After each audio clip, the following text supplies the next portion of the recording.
A life in tax, why Mama Bisi do not need to become a limited liability company. Every morning before sunrise, Mama Bisi opened her small shop in Ibadan, where she sold household items and children's essentials. Baby food, diapers, sanitary pads, soap, exercise books, and snacks. Her shop had been registered as Bisi Household Essentials, a simple business name she created 8 years ago. One day, her friend who ran a cosmetics business said, "Bisi, you must change to limited liability company O. I heard the government has about 50 new tax benefits starting next year, and only companies will enjoy them."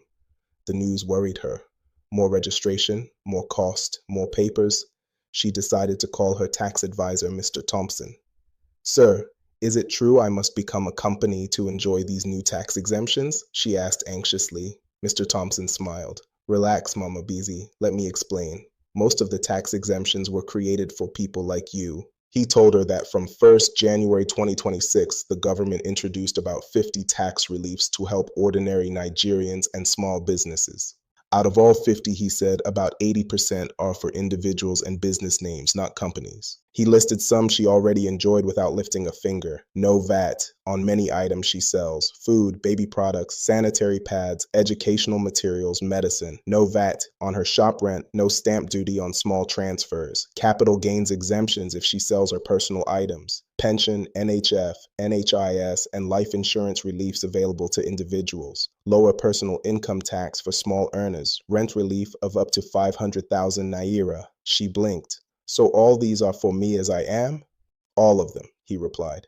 "That is why you don't need to become a limited liability company, except you want corporate level incentives." Mr. Thompson explained gently that only a few incentives, like company tax holidays, startup exemptions, and some special corporate deductions, were for limited liability companies. These are incentives for bigger businesses that want to attract investors, open branches, hire many workers, or operate in a more structured corporate environment, he said. But for your type of business, everyday sales of household essentials, you already enjoy the exemptions meant for the masses. How your tax works is simple too. He continued, as a business name, you don't pay company income tax. You pay personal income tax based only on the profit from your shop. He wrote it down for her. Profit, box of money you make, money you spend on the business. Keep all the supporting documents for all your transactions. So if you make 800,000 naira in a month, but spend 600,000 naira on goods, transport, electricity, and shop rent, your profit is 200,000 naira. That is the amount used to calculate your tax, not the full amount you collected.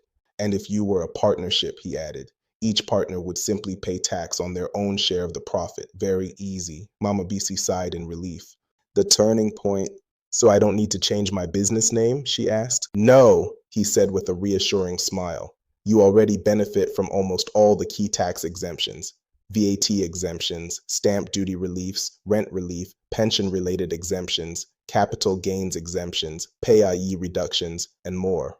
Only a few corporate incentives require an upgrade, and unless your business wants to expand big, you are fine." She laughed. "Ah, thank God. I thought government had brought another problem." Mr. Thompson chuckled. "Sometimes tax reforms bring relief, not stress." Moral of the story: small business owners and sole proprietors already enjoy most of the major tax exemptions under the new tax reforms. You only need to upgrade to limited liability company if you want corporate level incentives for big expansion. Otherwise, your business name, including your profit and tax calculation, remains simple, affordable, and fully supported by most of the 50 tax reliefs. This has been an important update from Olatunji Abdurazak, CNA, ACTI, ACIRB, founder, CEO, Tax Mobile Online.